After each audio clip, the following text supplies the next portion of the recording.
Welcome to this 25th lecture on calculus of variations. In the last video, we have derived the formula for general variations. Okay, as in the endpoints were free to move, right? And in this video, we would like to know what will be the we will restrict those things. Like we will in the last videos, these endpoints were free to move, right? Now we will restrict the endpoints, right? Before that we have this condition that endpoints were fixed. We had conditions like this, right? And then we had endpoints totally free, right? We want something in between, right? So this is our problem is that we would like to find the extremal of this functional such that the endpoints can move along two given curves, right? So basically we have these curves given phi of x and psi of x, okay? And we have an extremal, this, where the admissible curves are this. Admissible curves are such that the endpoints lie on the curve phi x and psi x. Left endpoint lie on phi x and right endpoint lies on psi x. Okay, so we would like to know what will be the Euler's equation and how we will obtain the arbitrary constants in the solutions of the Euler's equation, right? This is very important problem. For example, if you want to compute the distance between two curves phi and psi x, minimum distance between two curves phi and psi x, so basically what you will do, you will take a point here, then you will join this by a curve, right? And this distance will be 1 plus y dash square dx. You know this, right? Where x naught to x1, where x naught is such that x naught y naught lie on x phi x and x1 y1 lie on psi x, right? So you want to minimize this extremal such that endpoints lie on the two curves phi x and psi x respectively. So this is very important problem. Okay, so we will like to see like how we can solve this problem. Let us solve this problem. This is very interesting and important. Now everything is very simple because we have the formula for general variation, right? So already we have this is the formula for general variation when there is no restriction, right?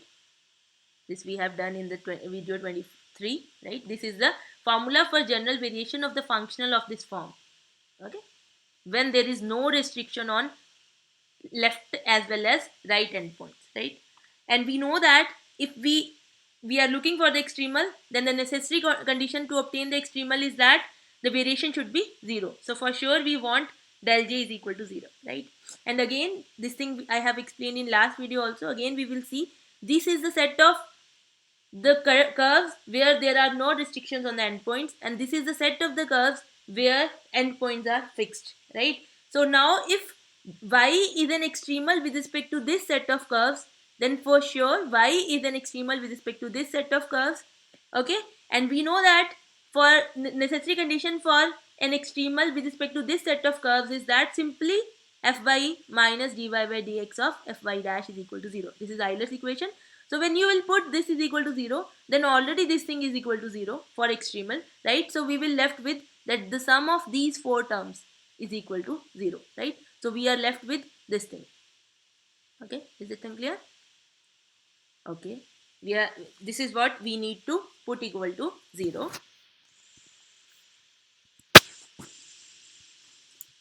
right? Now I can write it here again. It was fyi, just a minute.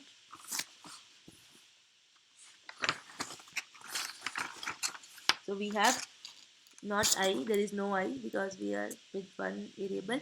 Fy dash del y x naught to x1 plus f minus y dash fy dash del x from x naught to x1 is equal to 0, right?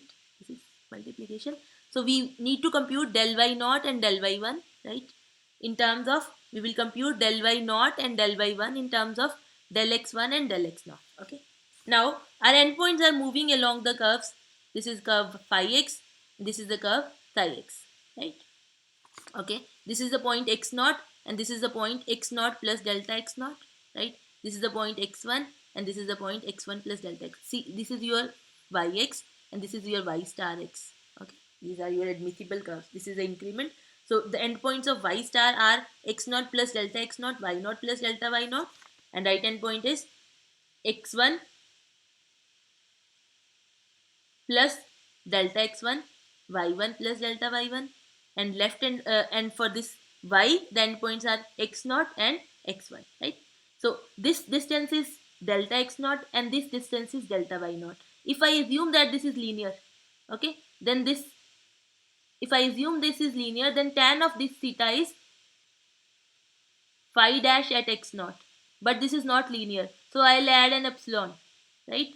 Okay, now I will apply this formula for tan theta will be perpendicular upon base, so I'll get del y naught upon del x naught is equal to phi at x naught plus some epsilon, where this epsilon will go to 0 when del x goes to 0. When del x is very small, then this is almost linear and epsilon will go to 0. So I get del y naught is equal to phi dash x naught plus epsilon naught times del x naught, where epsilon naught goes to 0 as del x goes to 0. Similarly, on right hand side you can do del y1 is equal to psi dash at x1 plus epsilon 1 times del x1, where epsilon 1 goes to 0 as del x1 goes to 0, right? Now we need to put del j is equal to 0, so I have fy dash, okay, fy dash times del y1, so I put del y1 is equal to this, right?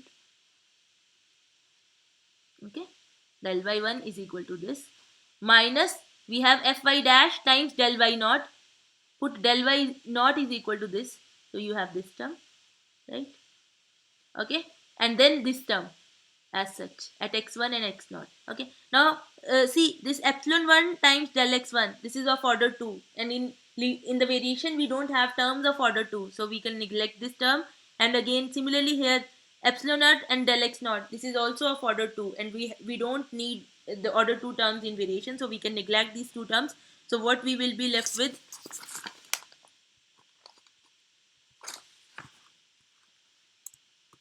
we will be left with that del j is equal to this thing, you can just see, okay, and this thing, right? You just like separate the terms containing del x1 and del x naught, right? So del j is equal to 0 implies this whole thing is equal to 0, right? Now this del x1 and del x naught, they are independent because we are giving this independent increment to left and right endpoints, right? Therefore independent means if x and y are independent, then ax plus by is equal to 0 implies a is equal to 0 and b is equal to 0. This is the definition of independent.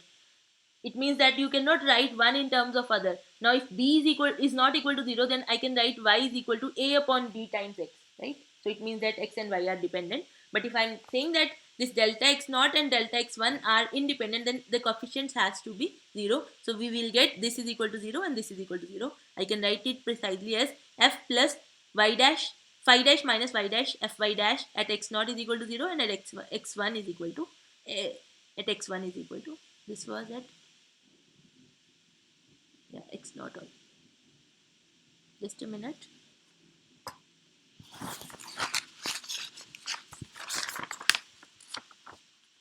This is at x1, okay, this is at x naught left end point and this is at right end point. So this is at x naught and this is at x1.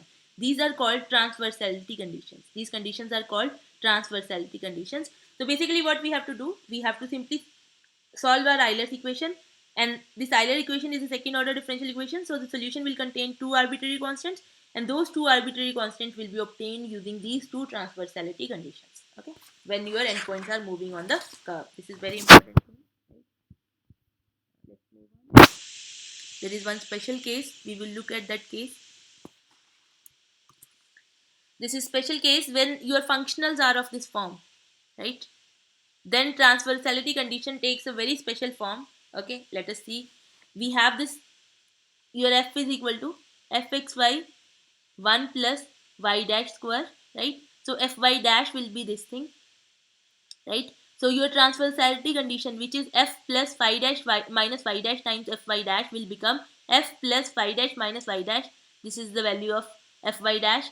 So you can just compute, manipulate, you can just take the LCM. You will get 1 plus phi dash y dash f upon 1 plus phi dash square is equal to 0. So this will give you that 1 plus y dash phi dash at x naught is 0, which means phi dash times phi dash times y dash at x is equal to x naught is equal to -1, and this is the condition of orthonormality, orthogonality. So this you, so it means that what we want is, you have this phi of x, you have this psi of x. Okay, if your functional is of this form, then the transversality condition, okay, demands that this angle should be 90 degree. This is your extremal. Okay, and similarly this angle should be 90 degree. So in case of functional of these forms, the transversality conditions reduce to this orthogonality conditions. Okay. We will do the examples, then these things will be more clear, right? Now we will look at a generalization, right? Now suppose we have this functional. Okay, we have this functional, and it is such that left end point and right end point, they are moving on two surfaces. Okay, left end point is such that this is moving on the surface x is equal to phi of yz, and the right end point moves on the surface x is equal to psi of y and z. Okay, so in this case what will be the transversality conditions? We know this is the formula for variation. Okay, we have done it in 24th video, right? In that video, put n is equal to 2, you will get, this is the formula for general variation, right? And again similar technique, this is the set of curves with free endpoints, and this is a set of curves with fixed endpoints. Now if an extremal is with respect to this set, then that is for sure an extremal with respect to this set, and in this set the conditions are this. Okay, for this particular set, this curve is an extremal only when these two conditions are satisfied, Euler's equations. Therefore, we have this is equal to 0 and this is equal to 0. So, we are left with this part and this part. Okay.